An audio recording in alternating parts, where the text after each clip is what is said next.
tumultuous history with Why are you the flaming community. DC And then there's right Bobo, now? who I think everyone in the community has ragged on at some point or another, and like openly laughs at. Okay. So they're kind of like the scrappy.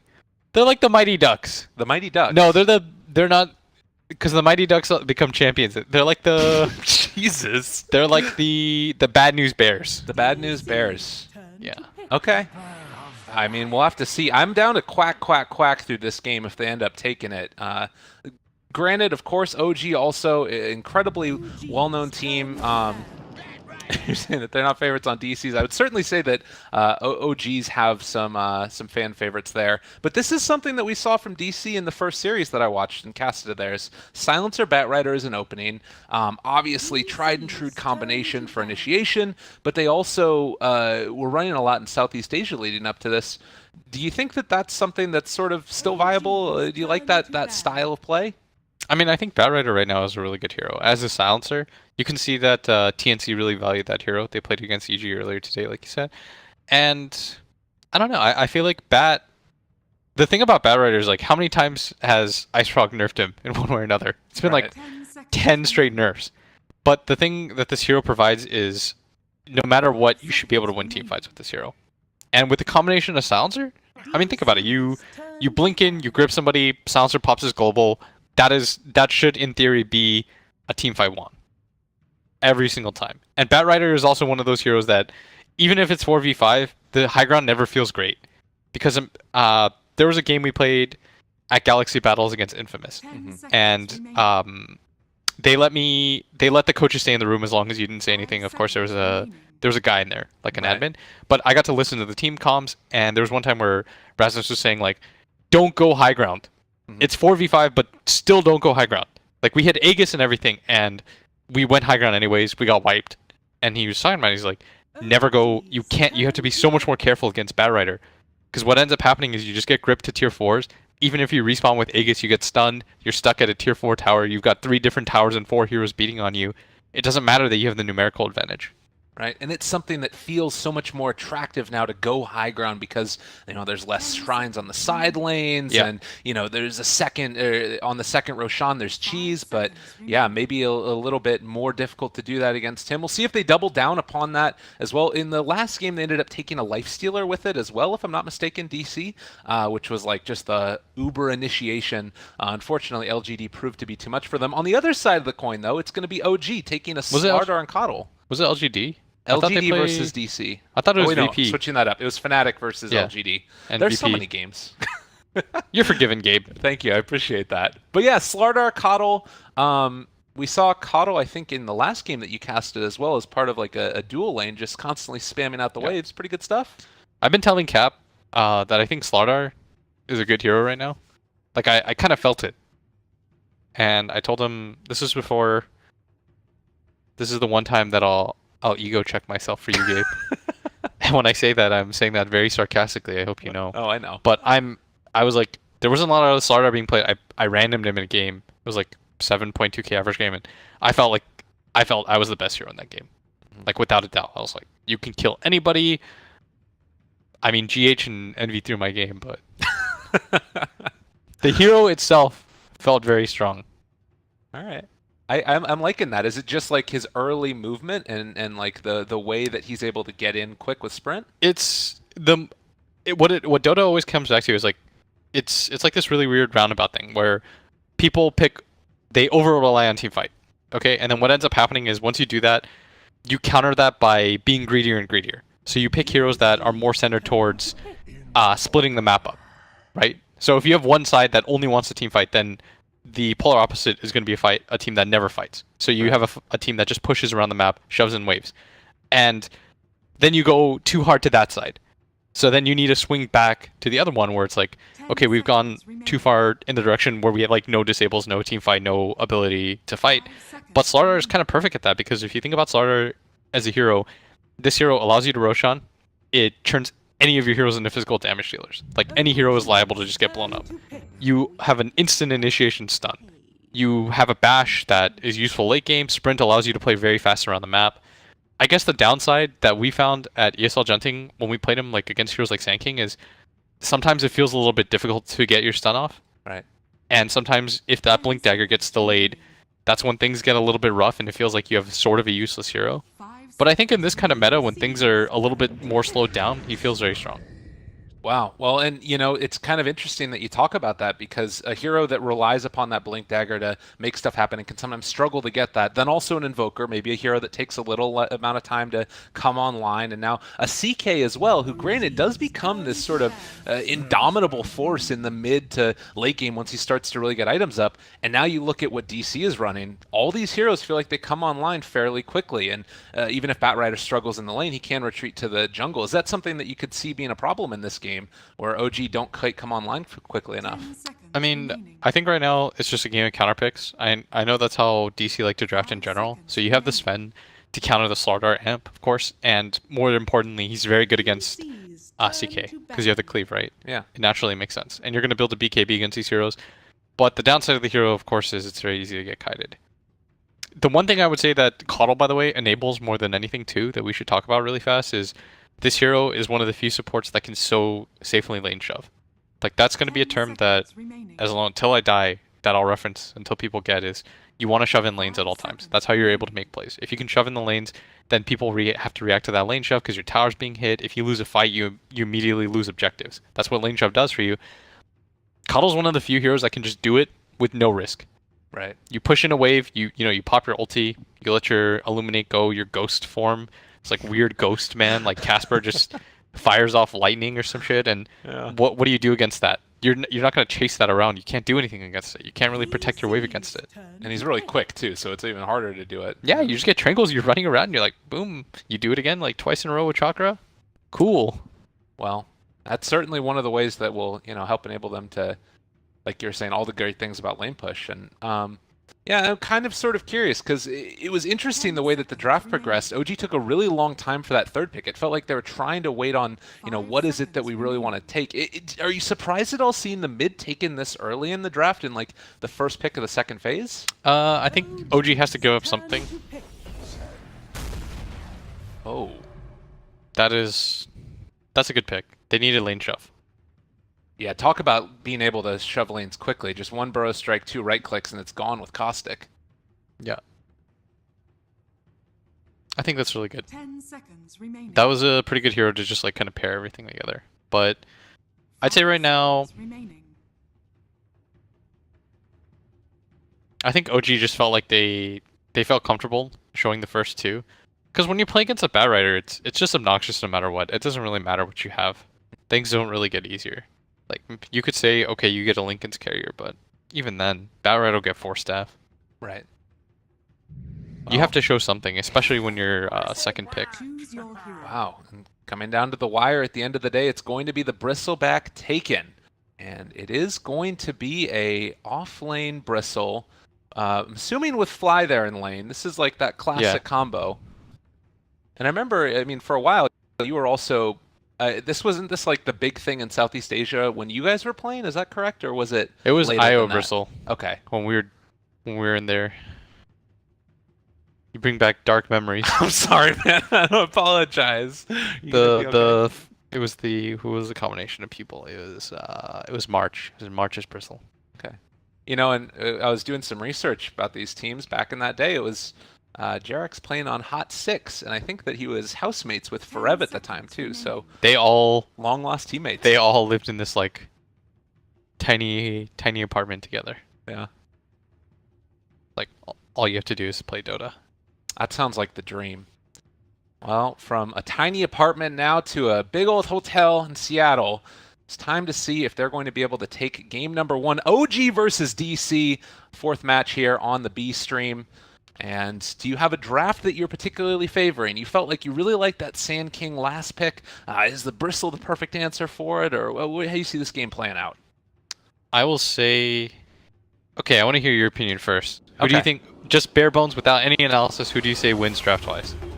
I would say that DC wins draft-wise. I think so too, because I feel like the Silencer is one of the most annoying heroes that play. Like, if you're imagining Quill Spam, you just get cursed.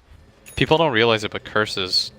Oh, that spell's brutal. Actually, everyone realizes it now. Arcane Curse is insane. Like, that spell is by far one of the most annoying to play against. It just feels like it's on you forever. But at the same time, I think I do like DC's draft a lot. I feel like they have really comfortable ways to take team fights. They have good late game. They have ways to lane shove. Like, everything on paper looks good, but you always have to take into account that you think that OG might be a better team, right? So maybe they can overcome these deficits in the draft. I really like this too. This ward placed down, he was able to just get it in time, the Sand King, before the Bristleback walked up the hill. So he'll be able to have vision of the stacks. And they've committed both of their wards, actually, to making sure that they know what S4 is doing at all times. Yeah.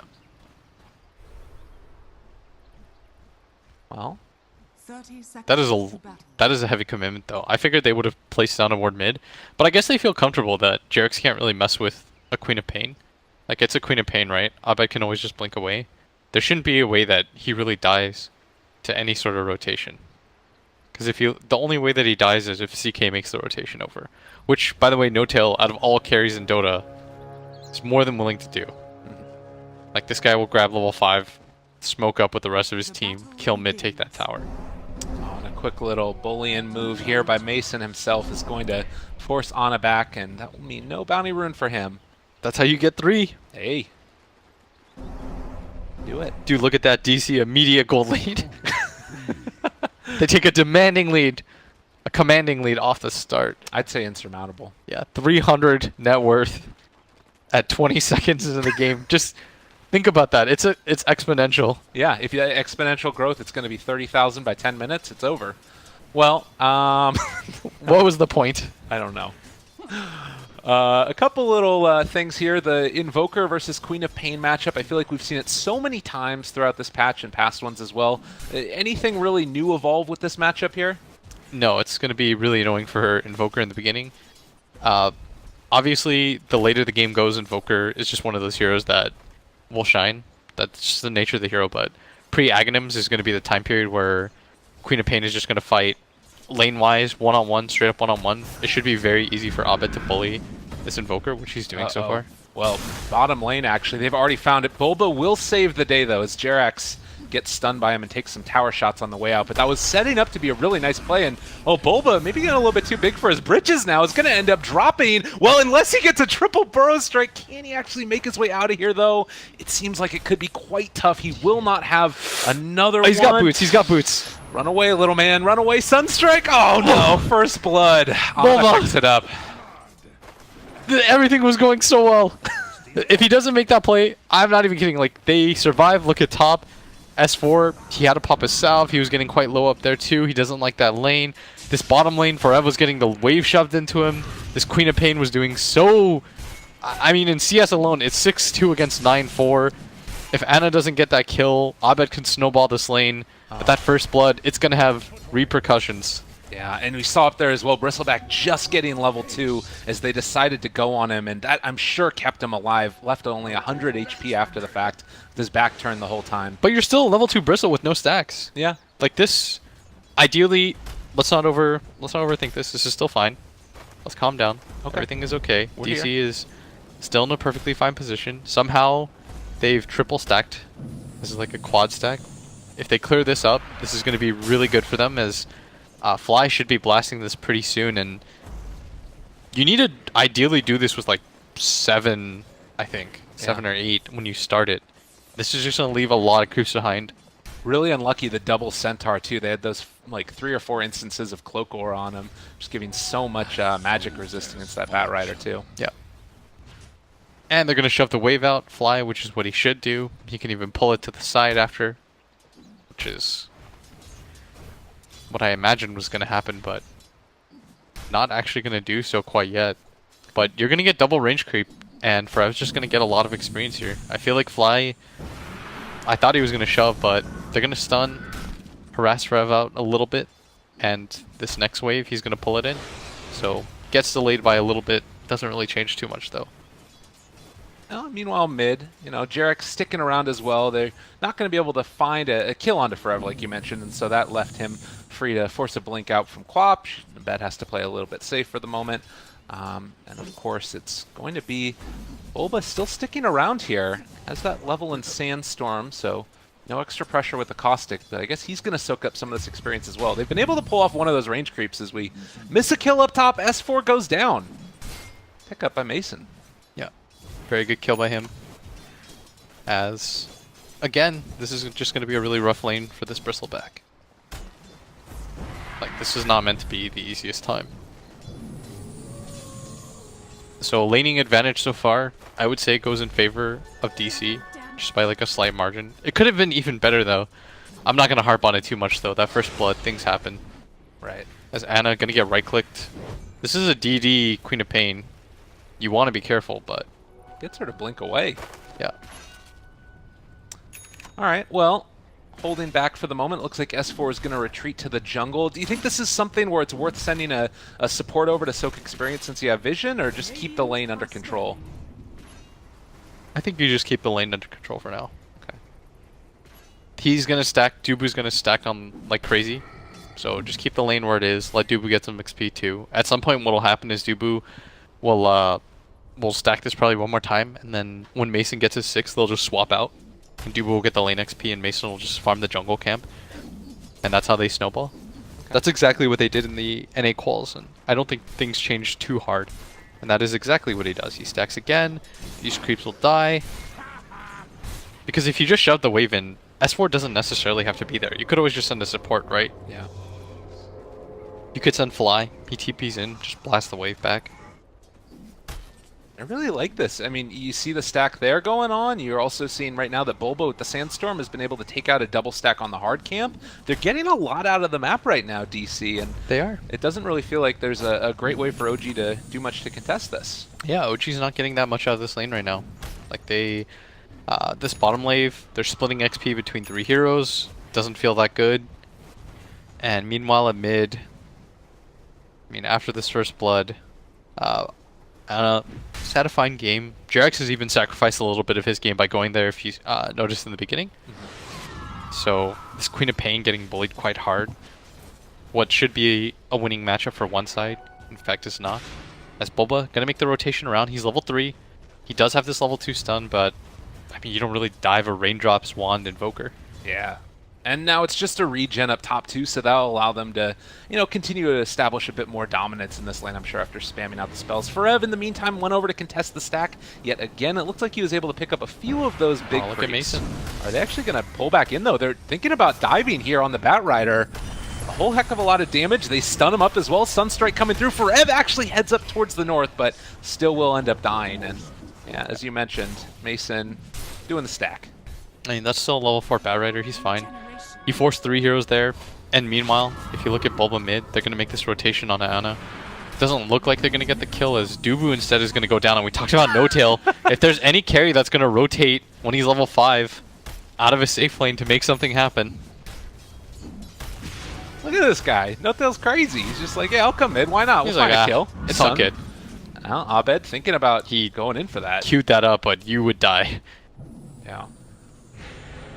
Well, that's just going to be the Shrine used, getting a little bit of extra value out of that. Still a stun over here on Bristleback. The rotation in from Jerax probably keeps him off. I don't know if they could have killed the Bristle either, but maybe make his life a little bit more scary. But 7.5 minutes in, 3-1, with a little bit of a lead for DC. Do you think that they're liking where they're at in the game? Is there anything they need to be worried about? No, I think they're very comfortable with this pace right now. Because you know that no matter how much farm Invoker gets, it's empty net worth. In the sense that this hero has always been farm. Like, when you think about the hero, the problem is you think about all the cool combinations he does. But if you think about it, he only does that once he has like 3 items, right? He has Midas, Boots of Travel, Aghanim Scepter. Right. But pre-Aghanim Scepter, this hero doesn't fight. You create space for him, and he just pushes the map in and farms. So for DC, as long as they're not losing anything horribly, they're not getting picked off, I think they're okay with the pace of the game. Because they can press it once this Batrider gets blinked really fast. Yeah. And OG, they're going to be in quite a pickle trying to fight that out, which is why I liked DC's lineup better.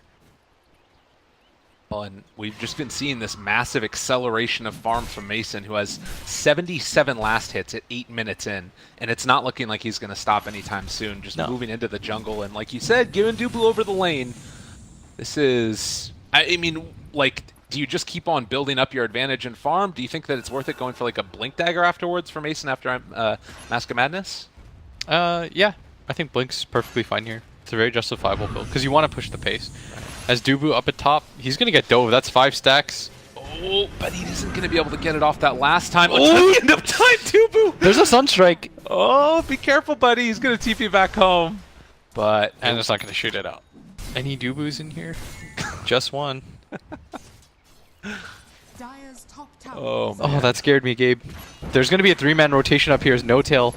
Gonna This lead is the a way. big They've got kill. Sunstrike too. Oh my god, it's so much damage. Mason throws out the stun, needs to get out, but not going to happen. S4 able to take him down, and now highest net worth hero gets brought down. That's a big one. Yeah, that is No Tail in a nutshell. He TPs in mid to save his mid, then he goes and ganks, even though there's an empty lane at top. One of the most proactive carries that you're gonna see Radiant's bottom by tower far. is This under guy attack. creates so much space for his team. Dire's top tower is under attack. I think, you know, I was remembering back to even when they were doing, you know, all the Radiance illusion pushing heroes, and people would always say that they played it different than others because he would, like, you know, go into a fight with an Auk or a Naga to make sure that the team was able to buy space for the rest of them. And Top tower has doing the fallen. same type of thing here, going for the treads early on, and now back for the armlet. No need for Midas. Yeah. He's just like, I need a fight. Let me help my team. We're gonna win lanes. There's no other way that you can reasonably bring down that my hero God. anyways as Bulba. More help for Ana. Finds himself a Sunstrike. Jarex is feeling it. They're having a good old time. God. You gotta love the chat wheel. It's too good. It's the best. They're probably. It's got to be because it's Bulba that they got that excited. And the lead finally swings in favor of OG. I mean, it almost was going 1K in the favor of DC, which isn't insurmountable, but still, it's one of those things where you know you felt pretty comfortable. Now the CK is just becoming a terror. He's killing everyone on the map. No Tail gets to do his No Tail playstyle with this hero. Yeah, I love the build too. The 4 points in Reality Rift, -7 armor, particularly against, I mean, Sven, who has the high armor, but just even for pickoffs, it just transforms all those other heroes into damage dealers. But mid lane, Abed's come back in with Dubu. Looks like they want to put the kibosh on this. Jarex is still hanging out in the area, Is under attack. and it hasn't really been a whole lot of concerted efforts towards taking down objectives yet. Do you think that changes sometime soon? No. I think both teams, honestly, especially DC, like they're not really going to go 5-man for tower or anything like that. They have very split heavy of a lineup. So there's no real concern for them because they're going to win, or they think anyways, that they're going to be able to win the team fights, right? And once you win the team fights, you can take those towers anyways.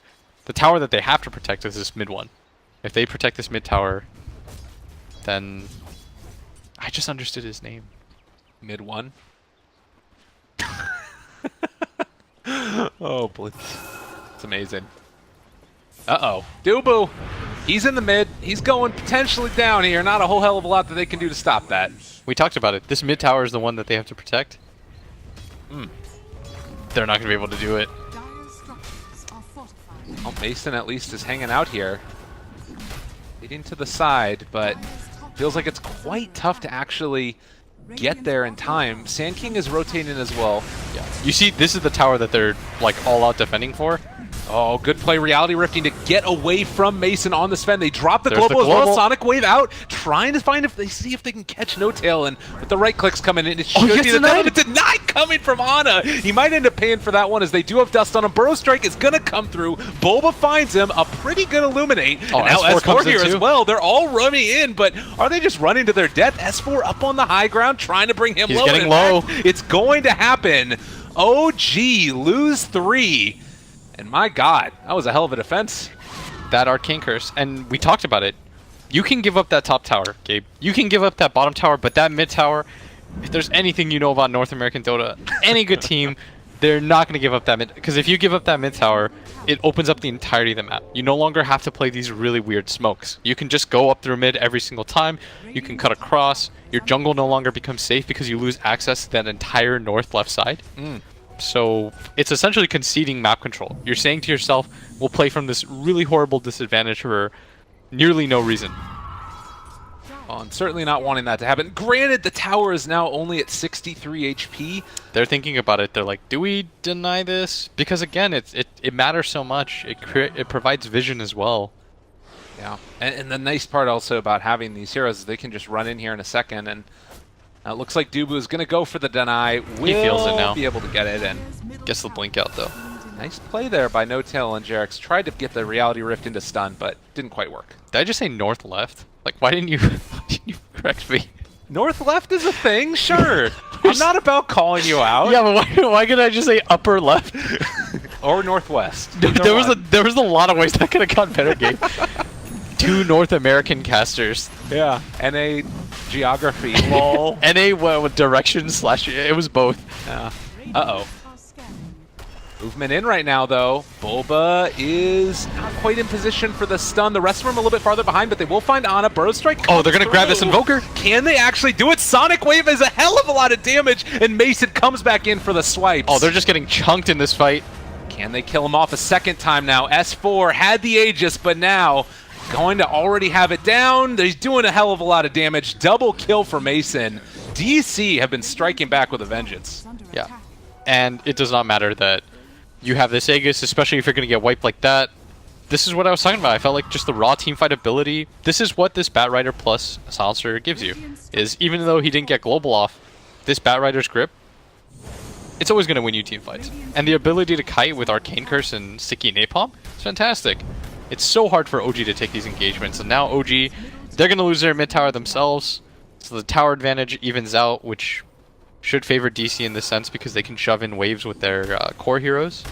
Dubu going to make his way up the top, and even without that global, I mean, Mason, you called it, he goes for the blink first. He's got tons of utility. He's very strong right now, highest net worth in the game. This Invoker still can't fight. Yeah. He is only 700 gold away from that Aghanim Scepter and picked up that health talent. We'll see if it will save him from this little rotation as they have the dust, they have the jump, they have the Burrow Strike. Oh, Ana this is in a huge trouble. kill. And again, taken down. Right now, 2, 3, and 2. Dangerously close to a meme. I mean, he was in really good position to get such a fast Aghanim Scepter Midas. He was going to get like a 14-minute Aghanim Scepter Midas, and kills like this, definitely going to slow things down. 800 gold away now. If he just shoves out that bottom lane, sure, but that was a very good aggressive move by DC. Is, you know, their lineup's still paying dividends as now Forev is going to shove out this bottom lane, and they're still doing this all minus the Blink Dagger on the Batrider, mind you. Yeah. And the Batrider, or the Sand King Blink Dagger. Once you have those two, on top of the Sven jump, you're just going to have so much team fight. It really feels like that's the glory of the Sand King pick. Oh, up 4 at top. points in Burrow Strike is, yeah, they found Dubu. I mean, that's that one that'll happen. But you know, you have your Tranquil Boots moving at 405 movement speed, 4 points in Burrow Strike, long range initiation. You can just get so much done. Yeah, that's exactly what's happening here. They're just running around the map killing things, and so far it's been successful. It's Forev. He's waiting here again. They're very patient, but this time nobody from OG is going to fall for it, as they should just let the shove out naturally. They can send out Forged Spirits at bottom if they want, but they've got to be a little bit more careful and protect Ana. Like, you are not going to be able to just farm this Aghanim Scepter for free. People will punish you right now. So the best thing to do is kind of huddle around, which will slow down the rest of your team's farm, but at the same time, it is very key that you get Aghanim Scepter on this Invoker. Otherwise, he's a 3-spell Invoker. Right. Well, and likewise now, if OG do start to play that more clustered together lineup where you don't let him go too far out and make sure that you protect him, what's the DC answer? Because it feels like they can't find those pickoffs as much. Yeah, right now for DC, I'm not sure. DC, just wait for Blink Daggers. Okay. Like, everything is still fine. Your Blink Daggers are still coming online at a very reasonable time. There's nothing to really, there's nothing to rush in any case. Because as soon as this Batrider jumps in, he's going to be able to kill one core. Like, even if it's the Bristleback. Like, Sticky Napalm plus the Firefly, you just walk in front of him. It's incredibly annoying for Bristle to play against. Okay. Oh, I like that. Now they do have that Ags done. He had a Yule Scepter queued up, but now it looks like it's going to be a Lincoln Sphere. Meanwhile, on the side of a bed, he ended up going back for the Veil. So, Will, now that you have the Aghanims, does that feel like you're maybe in a little bit of a better position to take fights, or you still want to try and wait for those next couple items? Maybe a bit too scary? You can set up for a little bit more, but you don't rush things. Okay. As up at top, Mason going to get gone on. Well, Gets Silence jumped. wearing off a good bit of damage. Sunstrike coming through as well. Gonna connect onto him, and with the Illuminate, all the damage in the world, they take down Big Bad Sven. Dubu, Yeah. he gets out. That was pretty close. He almost cleaved his way to kill Fly as well. That's going to be a massive death. That was a Sven that was well on his way to such a ridiculous game, but now things get slowed down, and DC... They're playing... That was a little bit too... Because you've got 3 cores forming in different areas of the map. They're all showing. OG, of course, is going to make some kind of move. They have to. Otherwise, you're just watching 3 cores farm independently. They thought that the Sven global would be enough. You know, you just TP out, but OG... I think he still should have gone for that, right? I'm not sure. Why was he... I'm trying to consider why he was worried about that. Bottom lane, I'll let you pontificate a little bit further. It's a quick kill on S4 yet again. By the way, simultaneous Blink Daggers picked up right there for both the Slardar and the Batrider. Yeah. And now because of that, OG want to try and take this fight without their Bristleback. But DC already away. Yeah, they're going to get out of this just fine. Nobody greedy. That's such a disciplined play, by the way. Do you notice they leave 1 creep behind? Oftentimes, like, people stay behind and they'll farm that, but just because you're greedy, that's just human nature. You see that creep, you're going to want to farm it. At the same time, DC, a little bit more disciplined. They're thinking to themselves, guys, something's really off. Nobody showing on the map. This mid wave is kind of shoving in this top wave. Nothing's really happening. Like, why is nobody showing on the map right now? What I would like to see DC do anyways is they're going to have this Batrider ulti up again pretty soon. I'd like to see them make a play with smoke. They've got a Blink Dagger up on their Sand King as well. They've got Global Silence coming up in 20 seconds. Like, all their cooldowns are going to line up really nicely. And so this is exactly when you want to smoke, right before they're about to be up. Oh my god, you're calling it. So you make a rotation probably into their jungle, and you just scout upwards through that ancient area. It's like that is indeed like you're an oracle here. What are you doing? It's almost like you're, you know, a coach at some point or something. My god. But they're kind of hemming and hawing right now. Okay. I still feel like this is the play for them to make. Shove in this mid wave, it's your best chance, but instead they're going to make the call and say top wave is shoving in a little bit too hard. And Dubu's going to say they're probably in our top area, but at the same time, like, I feel like there was like a really small window for some kind of play to be made right there, and they didn't really go for it. You notice they sort of sent half the people mid, half the people are going top, because Dubu's saying to himself, like, guys, we have to shove this wave back. Right. So, but right now, I think you should still go for the smoke. After you clear this out, just smoke to Dubu or something. Like, there's still a play to be made here. Yeah, and it's that window doesn't really like close at any point until it just becomes like less of a strong hit of that timing, I guess. I still think... I mean, you shove this wave one more time. Go. You really want to use these cooldowns. You're getting antsy for them. You're all about this. I love it. I think that that's the perfect move, and now it's heading out. Of course, Global, like you were talking about. Who is it that they're going to run into, though? Because Fly is the only one that's actually going to be even close to showing on the map right now. The rest of OG are all back behind by their Tier 2 tower mid. This is such a cool move by OG, by the way. You notice, like, because most teams would sit behind somebody at top, right? That's why you smoke to your silencer. But, oh, Fly. Nicely done. Eul Scepter pickup, and Fly going to be punished for this one. It'll take a little while before he ends up going down, and he'll cause some trouble. Yeah. The problem with that play, Gabe, or the reason why they only got that Keeper of the Light, was because they were just a little bit too slow. Okay. Because once that Queen of Pain shoves in that one more wave mid, it becomes a little obvious. All right. The bottom wave's been shoved in. This Queen of Pain blinks in aggressively to clear out that mid wave. Like, what could they possibly be doing? That's, you know, it's a little bit... but if they're a little bit faster, if they immediately smoke, they make that move up to Dubu at top, then they can connect, and maybe they get a core out of that. Well, and now that we've had that pick-off happen, it does mean that there's at least an opportunity here to pressure for a Tier 2 tower. Bottom lane is being shoved in by Illusions, and they, in fact, might be able to take the Tier 1 tower bottom of the Dire. With solo S4 there, they're going to pull him back in. A couple quick hits, but the counterplay coming in. Maybe should have popped that global second earlier, but it doesn't end up mattering. They're still going to take down S4, and DC getting set up to do some more damage. Yeah. That was a BKB popped as well as the global, though. This is probably where DC disengages because they don't have the best vision, but...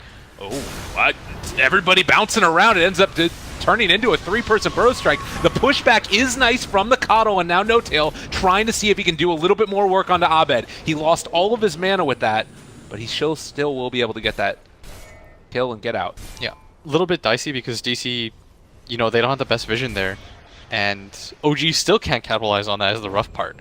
Because normally when a situation like that happens, it's the best time for the defending team to capitalize, right? You see all 5 heroes, you know none of their spells are up, but DC's just a little bit too more farmed. They're gonna 5-man Shrine. When's the next? They have another smoke. They could just go for it again. This Bat Rider's gonna have his lasso up in 20 short seconds. Like you could this top wave is shoved in. Abed blinks forward aggressively at bottom, shoves that wave in, and the other 4 smoke and connect to him. That's your play. All right. Even without global down, you think that they're so much stronger that it wouldn't end up really mattering that much? Because you're not anticipating for them to get into a 5-man. You're hoping you just find 1 or 2 heroes. And that way you're grouped up as well, and nobody gets picked off. Scary stuff happening now, though, as Roshan is trying to be snuck by OG. Do DC have an inkling that this has happened? They don't have those normal vision-oriented No, heroes this is that gonna they be would way too fast. in the Clockwork or what have you, but not Fly would taking this be one. a no-tail up at top. Trying to This go would on be a good trade. If they can kill him off, Dubu is there as well, but where's the follow-up damage? They don't really have it. Bulba is trying to come in right now, but Jerix is also going to scout him out. Can he actually find it? Epicenter coming in now, looking for Jerix. Isn't quite on the mark, but they still might be able to make something of this as they've been able to take down that Slardar as well. Oh, Fly goes down in the background too. Only Ana and S4 are left for this. They might just get kited for this. He gets dusted. Oh, nice jump forward by Abed. He's able to find him. Now the blink forward and the stun, but Mason stuck in the trees for a moment. Isn't going to matter. They still take down that Aegis, and Bulba able to dodge away from the EMP. Second time around, should not be that big of an issue. Deafening Blast to no avail, as Ana will die yet again. 4 down, 16-9. DC looking strong. Yeah, and they're playing really decisively. A lot of teams, they would think, oh, that CK might be a bait or something like that, but they understand it's not. The Roshan falls, they immediately jump on that opportunity. Mason comes in with the backlines as well. DC, just all over the map right now, playing a little bit too fast for OG. Not enough team fight on their side, because this Invoker, he still doesn't feel that comfortable fighting. And right now, your CK isn't farmed enough that you can frontline with him, and this S4 Bristleback just isn't that scary. I guess it's just, you know, again, the sort of the speed of the heroes and the way that they came online causing a lot of issues. This Bat Rider, man, Yeah. it always comes back. Like, around the time TI rolls around, you're just like, you forget about him. You're like, it's kind of a mediocre hero. Bam, Bat Rider. Right. Because there's no this initiation is insane. You Bat Rider global team fight is so chaotic for the enemy team. What does OG do? They kind of just have to wait for that 4 seconds. And at bottom, again, no. they don't even have to commit the lasso this time. Oh, quick little pick off again as Slardar gets taken down. I was looking up there at the top also, Dubu just sort of like annoyingly throwing an arcane curse and a last word onto the Bristleback and then TPing away. Yeah, he's like, Just yeah, contribution. I mean, it's just sort of like the petty little annoying things, the mental warfare of a Dota 2 game. Yeah, he's got in-stolen. That's worth gold. Totally. Radiant's bottom tower is under attack. All right. So Abed down bottom takes the tower, and now the rotation up towards the top. No Tail is here. Does have that cooldown reduction, depending upon what skill he wants to use. Maybe a double reality rift for funsies. But it looks like OG just going to back out now, not wanting to take the fight yet. But man, Radiant's bottom DC, tower is under 3k lead. It's slowly growing. They're showing that the VP series, no problems at all. Yeah. As mid, they pop the global to save him. That play doesn't even work in favor. This is a very farm Queen of Pain. She's going to have a plate mail. Going to be nigh and killable pretty soon. Yeah, with the Lincoln Sphere as well. Man, so for OG at this point, the plan doesn't really change that much, does it? You've got Coddle for high ground defense along with like a Invoker, but I guess there's still the issue of a Bat Rider being able to siege high ground as well. Yeah, because he can just grab somebody. If he grabs Fly, for example, at bottom, which is exactly what he's going to do. What do you do now? Goodbye, sweet summer child.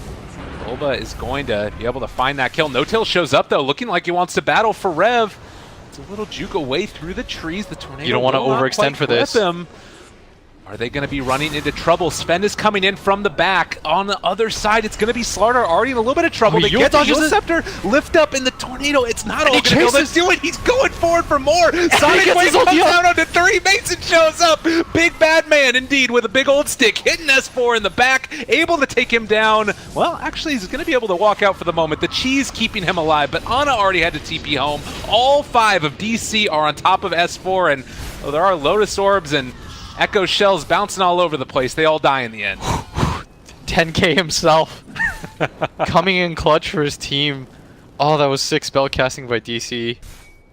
Dodges that stun, chases through, gets the kill on Jerax. Manages to get his ulti off, sets the team fight for his team. And the thing is, even though his team wasn't all there right at that moment, they got there in time. Right. You're in such a good position there. You killed Fly, you have this Bat Rider being chased. OG can't really commit to anything. They used their stun and their tornado. He didn't go down. Now you're in a position where you're fighting 3v5. What do you really do? That's perfect fight territory for DC. And again, like you said, it may be baiting out a little bit of too enthusiastic of a response from OG.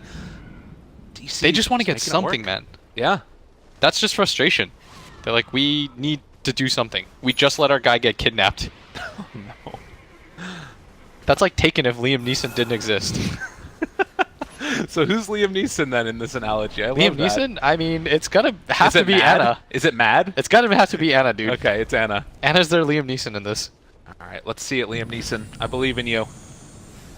Bat Rider, though, looking forward. They're capturing the daughter yet again. Coddle in trouble. The Fly sequel. going down. It's got the same ending. Abed finds the kill. Unstoppable streak at this point for him. And now, can they find any more? They have vision over this. No Tail spotted him. There's the blink back. Now maybe in a little bit more trouble. Pops the BKB, turns to run away. Another jump forward. Abed wanting to get further aggressive here. Now Mason shows up, but a good stun, keeping him back for the moment. Can they kill off Ana? Liam Neeson is down. S4 also in trouble. DC dive in the base, dive in every damn thing, and they're not quite able to get that reality rift pull back. Instead, it's going to be No Tail falling as well. Jerax retreats to the well. There's no objective for them to take. This is how you know a team's ahead. Like, I was looking at the map, I was like, and they're going to transition into a push. No, they're not. There's still tier 2 towers everywhere, Yeah. as far as the eye can see. Wow. Well, what was, I was looking at it earlier as relatively even in gold, but the big telling tale was that it was 10,000 experience. Now 30,000 experience lead and right around 9,000 gold. To be fair, though, that gold is a bit skewed because of how far behind the silencer is. Right. He's got 3,000 net worth compared to what everyone else on OG has, minimum 6k almost. So he's kind of dragging like 3k behind that. So it was almost closer to like a 10k overall on the course, like the heroes that mattered during that time. Is Forev once again. He's on the prowl. He's got the ult up. He's done it all game. He shows a little bit of restraint there. That one's a little bold. Yeah. You've got a gem. You can just get map control now.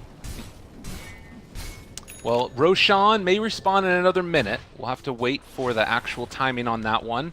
But is there anything that OG can really do to come and contest this next Roshan? How scary is that for their lineup right now? The Bat Rider does two things really well. One, high ground, both offensive and defense, and Roshan fights. Because if you think about Roshan, is like there's no high ground area, so Bat Rider just rules Supreme, right? Because you can just sticky inside the Roshan pit, you can throw out spells, you can try to stun somebody out of it. Firefly is one of the best vision spells in the game against Roshan. Like, that's why every single fight they take around that area, even with the Aegis immediately thereafter, they get pummeled. But this time, they're going to sit on top of this high ground. They're going to be smart about this. Abed should scream in this mid wave. Yeah.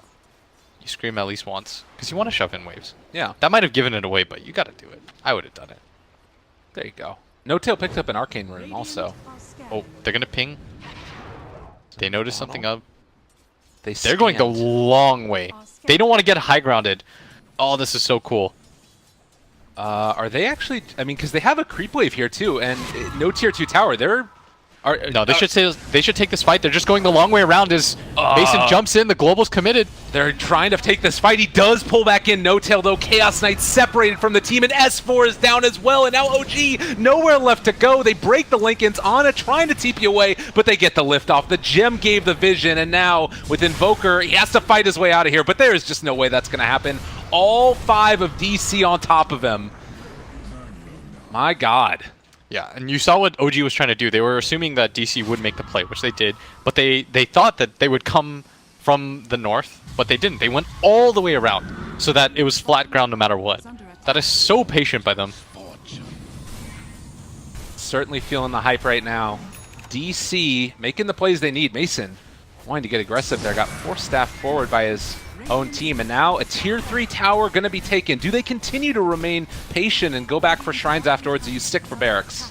I think you get the racks. No, you take this tower and you reset. Because you're fine.